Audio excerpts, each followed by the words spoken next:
passage, so we're going to need our Bibles open today to see if we can understand it. Now, we all want to be admired as humans, do we not? Whether it be for our looks or our intellect or our achievements or our hospitality or just in general, the human heart longs to be admired. There was once a lady who had two admirers. One was a doctor and one was a deaf man. And the doctor would give the lady every day a red rose. And the deaf guy would give her a shiny red apple. And one day the woman said to the deaf guy, "Hey, look, my doctor admirer, he gives me a rose every day, and I understand the symbolism of that. Why do you give me an apple a day?" To which the deaf guy said, "What?" I think maybe the ultimate example of admiration in the modern era was in the 1991 Gatorade ad featuring Michael Jordan. I don't know if you remember that ad. It had the song, "If I Could Be Like Mike." All right?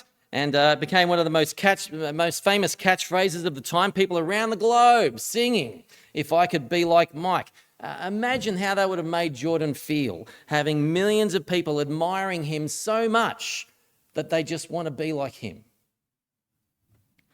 Well, that's what Paul is offering you and me in this passage today.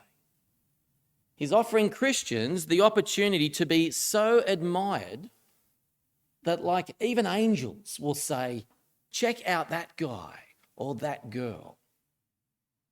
Right? He's saying it is possible for Christians to become so admirable that God himself will praise us. And he'll say, "Man, I wish more of my disciples were like Heather or like George or like Carol or like Renzo." All right? Can you imagine being so admired that God says, "I wish all my servants were like Mike," or insert your own name? Right? That's what we're talking about today. Right? So our passage picks up a comment that Paul made in the end of it was the last verse in last week's passage about being a minister of the new covenant. Now you might be sitting there going, "Well, what is the new covenant?" Well, another word for covenant is testament. Okay, so our Bibles are split into two sections. You've got the Old Testament and the New Testament. And the Old Testament, or the Old Covenant, was inaugurated at Sinai, Mount Sinai, while the New Testament, or the New Covenant, was set up by Jesus at his crucifixion. Okay, you know the words, for on the night before he died, Jesus took bread and gave it to his disciples. Then after supper, he took the cup, saying, "This is my blood of the new covenant." Now, the message of our passage today is that being part of the new covenant is supremely glorious. It is absolutely magnificent. It is totally outstanding. It is utterly amazing. It is the kind of thing that everyone should want to be a part of. It's like our athletes at the closing ceremony last week. They were just stoked to be a part of the Olympic team. In the same way, we too should be overjoyed just to be a part of the new covenant. But what is even better than being a part of that glory is Paul says we can become that glory. You and I can become so magnificent, so beautiful, so admirable, and we're talking about in this life, we don't have to wait for heaven for this, we're talking about in this life that God becomes so impressed with our glory that he praises us.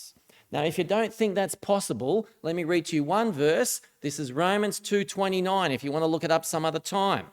Romans 2:29 says, "A person is a Jew who is one inwardly, and circumcision is circumcision of the heart by the Spirit, not by the written code." Then he says this, such a person's praise is not from other people, it's from God. That's what we're talking about today. How you and I can become so admirable that even God praises us. And I've got 3 points. to help us see this today. You can see it on your news sheet.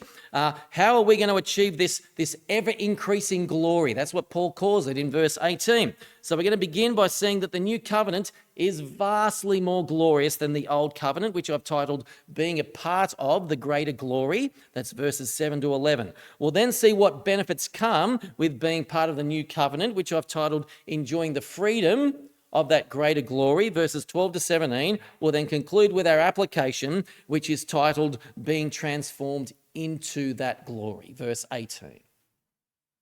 So if you would like to be like Mike, and by that I mean be admired by angels or even God himself, then please come with me as we look at the greater glory of the new covenant. Now, while our passage today starts in verse 7, I want to start with verse 6. Right, the last verse of last week's passage says this. He has made us competent, all right, you remember, sufficient, as ministers of the new covenant, not of the letter, but of the Spirit. For the letter kills, but the Spirit gives life. So last week we saw the Apostle Paul put himself up, compare himself with the super apostles. And the super apostles were claiming we are more competent, we are more sufficient for ministry than Paul is. And Paul says, no. The very thing that makes me more sufficient for ministry than them is the knowledge that I'm not sufficient for ministry. Rather, it is God who makes Paul sufficient. All right, that was last week's message. But Paul says his sufficiency in this verse, verse 6, it doesn't come from the letter, but from the Spirit. Now, what does that mean? Well, now we go to verse 7 as we start to unpack this. All right? Now, if the ministry that brought death, which was engraved in letters on stone, there's the letter, all right, came with glory so that the Israelites could not look steadily at the face of Moses because of its glory, transitory though it was, will not the ministry of the Spirit be even more glorious? So he's trying to explain the difference between the letter and the Spirit. And what Paul is saying is the old covenant, which was given through Moses, compared to the new covenant, which was inaugurated through Jesus, the old covenant was amazing, he says. It was amazing. It was glorious.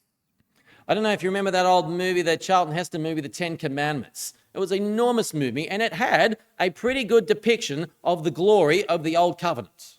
Some of the amazing things that happened. But I reckon you still need to multiply that movie by about 1 million to really understand how glorious it was. I mean, you had the almighty, all-powerful creator of the universe descend on Mount Sinai in this pyrotechnic storm full of lightning and fire and billows of smoke. And it had this enormous trumpet blast that made the Israelites have to block their ears from hundreds of meters away, all right? And if that wasn't, like God actually told Moses, we know this in Exodus, he said to Moses, make sure the Israelites don't come up on the mountain while I'm here. And Moses is like, you don't need to worry about that. No one's going near that mountain while it's covered in smoke and fire. It is too terrifying. But even more amazing than that is when Moses came back down from the mountain, right? He got his 10 commandments. When he came back down from the mountain, we are told that his face radiated. That's in Exodus 34. Now, when it says his face radiated, it doesn't mean he had a radiant face like a pregnant lady. It's not talking about that. It means it was actually radioactive. It was glowing. The Israelites ran from him in terror to begin with. Right? That's how glorious the old covenant was. But for all of its glory, Paul says the old covenant brought death. Verse 7. Now, what does that mean? Well, to understand why the old covenant brought death, we need to understand why the Old Testament law was given in the first place. The Old Covenant was all about the Old Testament law. Why was the Old Testament law given? Well, it was not given to show people what sin was. Right? Do you really think the Israelites didn't know that murder and adultery and stealing were wrong before the 10 Commandments told them they were wrong? No, they already knew what sin was. The Old Testament law wasn't given to outline sin. It was given to outline the punishment for each sin. Right? So if you commit murder, your punishment is the death penalty. But if you steal something, like if you're stealing your neighbour's sheep, the punishment is to pay back 4 times, like 4 sheep. And this is why verse 9 says the old covenant brought condemnation. Right? It wasn't there to save the people of Israel. Fact is that already been saved in the Exodus. It was there to remind them they are not righteous enough for God's presence.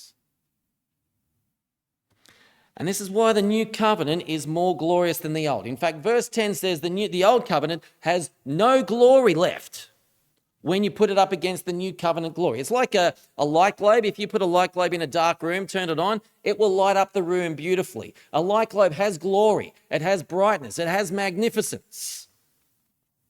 But if you put a light globe outside on a sunny day, no one will even be able to tell whether it's on or off, because it is outshone by the brilliance of the sun by about infinity. And the reason the glory of the new covenant outshines the glory of the old by about infinity is because it brings righteousness.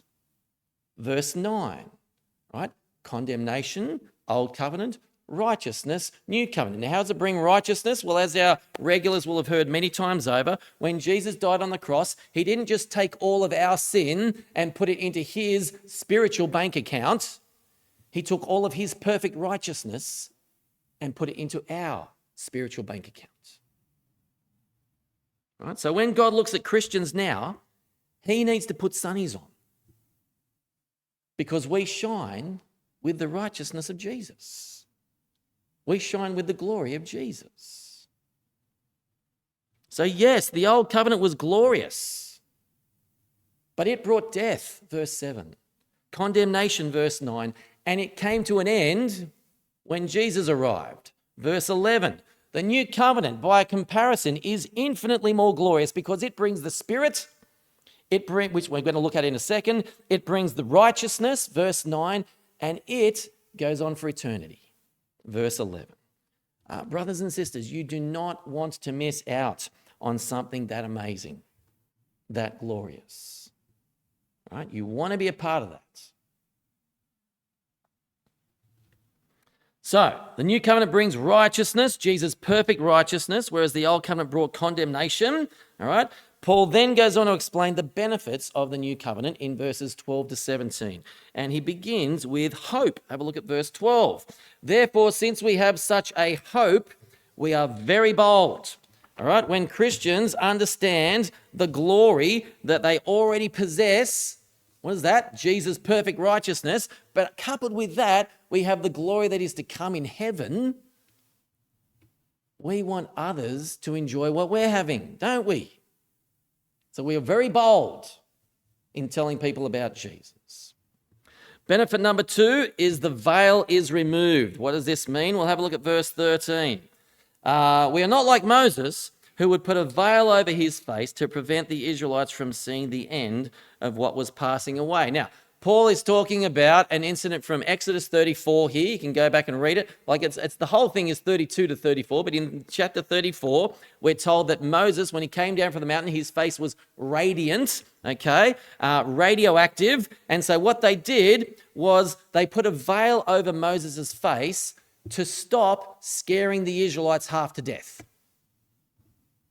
Right? Moses' face was radiating with the glory of God. It was reflecting the glory of God. Now, here's the thing. Whenever someone in the Old Testament is confronted with the glory of God, they truly believe that they are going to die on the spot. The reason being that a sinner is burned up in the presence of a holy God, just like paper is burned up when it comes into contact with fire. And so the reason the Israelites ran from Moses' radioactive face was because they were in the presence of the glory of God, which burns up sinful humans. But Paul says there's another reason they covered Moses' face, and that was that the radiance of Moses' face would fade over time. And that could have led the Israelites to think, well, Moses' importance as our leader is fading, and so we don't need to follow him anymore. And so what they did was they hid that fading radiance so that people would keep obeying Moses. Now, the problem with doing that is that they were veiling the glory of the old covenant. And when the old covenant has no glory left, all that's there is the condemnation. And this is what verse 14 is getting at. Read along with me. But their minds were made dull, for to this day the same veil remains when the old covenant is read. It's not being removed because only in Christ is it taken away. So while the old covenant had glory, that glory was veiled. It was stifled. It's like taking a big thick blanket and putting it over a lamp. Right? The lamp still has light, but it's been stifled by the blanket. Unless the blanket catches on fire, then you got light again. But what he's saying is, when you turn to Christ, that blanket is taken away. That veil is removed. Now, how is it removed? Well, Paul says we're set free. Now, these verses have been very difficult. The most difficult, I think, is verse 17. All right, read it with me. It's got some weird stuff in it, but stick with me as we look at it. Verse 17. Now, the Lord is the Spirit, and where the Spirit of the Lord is, there is freedom. So this word freedom is what we're about to pick up on. We're going to see how the veil is taken away. We're set free by the veil being taken away. But there's three weird things we need to figure out first. Number one, who is the Lord? When it's talking about the Lord, is it the Father or is it the Son? Answer, dunno. Could be either. We're not sure. Number two, why does Paul say the Lord is the Spirit? Answer, dunno. Right? What we do know from Paul's other letters is he knows that the Father and the Son and the Spirit are different people. All right?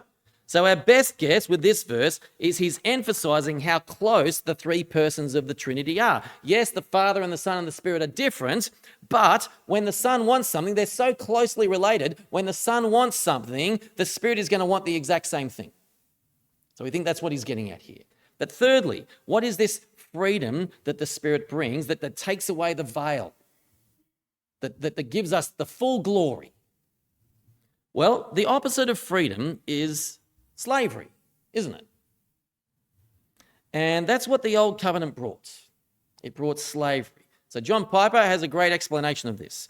He says, when you get slavery is like when you get commands from the outside, which you don't really want to do on the inside. That's what slaves are like. Right? So, for example, when God says in the Old Testament, he says, do not seek vengeance, but love your neighbor as yourself. That's Leviticus 19:18. And what's he saying there? He's saying, I want you to show tender, merciful, generous care to your enemies. Now, hands up, who wants to do that? Not many. That's hard. But God told the Israelites to do it. So they have to do it. But that's slavery. It's being forced to do something you don't really want to do. I don't really want to love my enemies. So how does the new covenant change this? How does the new covenant bring freedom from this kind of slavery? Verse 17. It's because the Spirit makes us want to do it. Okay? So I'll explain the process. The Spirit's main role is not to distribute gifts of the Spirit. All right, sadly, the charismatic movement has veiled the Spirit's role, pun intended there, has veiled the Spirit's role in recent decades by claiming the Spirit's number one role is to distribute gifts of the Spirit. I want to make you speak in tongues and you have prophecy and you have healing. That's what the charismatic movement says the Spirit is all about. That is not the Spirit's main role, right? That's one passage from 1 Corinthians. When Jesus talks about the Spirit in John chapter 17, or actually 14 to 16, the whole of it as well, he says the Spirit's main role is to point to me. It is to remind you of what I said. It is to glorify me, says Jesus. And what this means is, when Jesus says, don't just refrain from vengeance, but instead love your enemies, what the Spirit does is he starts to work that very love down into our hearts. And he does it by pointing to what Jesus did on the cross, where he prayed for his enemy. It makes us want to do the same. When Jesus says, love your neighbor as yourself, what the Spirit does is he works that love down into our hearts by pointing to how Jesus loved us in the ultimate way. And he makes us go, man, I want to be like Jesus. All right? The benefit of the new covenant is that the Spirit now resides inside the believer. He didn't used to reside inside the believer in the Old Testament. He resided in the temple. In the new covenant, he resides inside of us. And he's making us as Christians want to obey. Right? The old covenant had the external code, the letter, and the letter kills. It says you've sinned, so here's your punishment. The new covenant says, oh, that punishment's been dealt with. And not only that, your righteousness is now perfect. So, let's get on with repaying the person who did all that for you. Don't you want to repay him? Right? That's the freedom the new covenant brings. It is the desire to obey God's word. But wait, there's more. New covenant gets even better than that. All right? Not only do we get to be a part of this greater glory, and not only did this greater glory bring the freedom through the Spirit, those who are, it makes us want to obey God, all right? But those who are part of the new covenant are actually becoming more glorious. Verse 18, read it with me. And we all who with unveiled faces contemplate the Lord's glory are being transformed into his image with ever-increasing glory, which comes from the Lord who is the Spirit. Now, what is this transformation talking about? It's what theologians call sanctification or process sanctification. You see, when a person becomes a Christian, they are lifted off the train tracks that are going away from God, and they're put on a new set of train tracks that are going towards God. Right? We are set apart in that moment for holiness. We are set apart for God. But here's the thing. Nothing about a person's overall behavior or character changes at the moment of their conversion. They are still the exact same person. They've just been moved onto different train tracks. All right? The next step is to start heading towards God. And this is what theologians call process sanctification. It is the process of becoming more like Christ throughout our life. And when we become more like Christ, we become more glorious. Right? The way to become more admirable, so that God says, have you considered my servant so-and-so, is by looking more like God's Son. Right? Think about it. If God said to Jesus, this is my Son who I'm well pleased with, then he's also going to be well pleased with people who look like him, who live like him. And the more we become like Jesus, the more our glory increases. So how do we do this? How do we get transformed into this greater glory, right? This ever-increasing glory, right? Is it through hard work? Do you have to knuckle down and strive to be more like Christ? Or in other words, is it sanctification by works? Well, have another look at verse 18 with me. And we all, with unveiled faces, contemplate the Lord's glory. The way we are transformed into Christ's image with ever-increasing glory is through contemplating Christ's glory. Right? The way it works is this. As we see how wonderfully glorious Christ is, it makes us want to be like him. Like, I'll give you an example. In the early 2000s, the worldwide church was being taken by storm by a preacher by the name of Mark Driscoll. Some of you may know or remember Mark Driscoll. His church in Seattle was exploding in good ways. All right. He was the most listened to person on iTunes at the time in the religious category. He was actually outperforming Oprah in the religious category. He had released a string of books and he was being invited to speak around the globe. All right? And part of his appeal, part of the appeal of Driscoll was he spoke very plainly and very sharply to young men. He just told them what it was like. He said, just get off porn. Stop using women. Get off the couch and go out there and get a job. And this works for young men. And so as I listened to him more and more, I wanted to be like him. And so I started to preach like him. The problem was that sharp approach of his really lacked grace. And so I started to really lack grace in my preaching. Now, the thing about contemplating Christ is he's full of grace. He's full of mercy. He's full of kindness. He's full of forgiveness. He's full of care and compassion. Right? And so the way we become more admired, the way we attain this ever-increasing glory is to contemplate Christ. Right? We do not get transformed in the image of Christ by doing things that have no reference to Christ.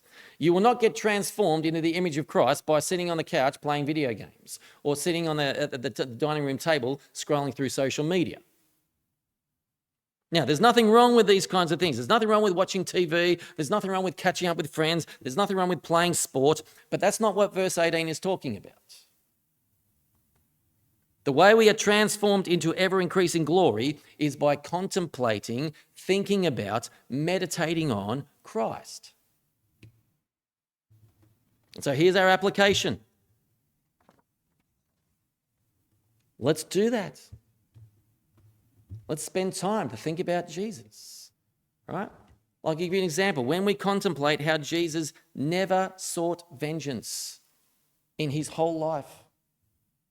In fact, he prayed for the very people that were nailing him to the cross. He told us to love our enemies, right? It makes us say, man, I wish I had the same peace and the same love that Jesus had to be able to do that. I want to be more like Jesus. When we contemplate how God forgives people in a nanosecond and he takes their sin as far away as the east is from the west, it makes us go, man, I would like to be able to show that kind of forgiveness myself. When we contemplate how Jesus never lusted, it makes us go, crikey, how badly do I want lust out of my life so I can be like Jesus? Or when we contemplate how Jesus never married, he never had kids, but he was the perfect specimen of humanity. It makes us think, man, I want to be comfortable in the situation that God has placed me in, just as Jesus was. I want to be like Jesus. And that's how you be like Mike? No, you be like Jesus. That's how you get admired by millions, both in this realm and in the heavenly realm. And my prayer is we will spend a little less time this week looking at screens, getting ahead at work, or pursuing that little pleasure. Instead, we'll spend a little more time reading God's word and contemplating, thinking about, and meditating on the Lord's glory. For that is how we are being transformed into his image with ever-increasing glory.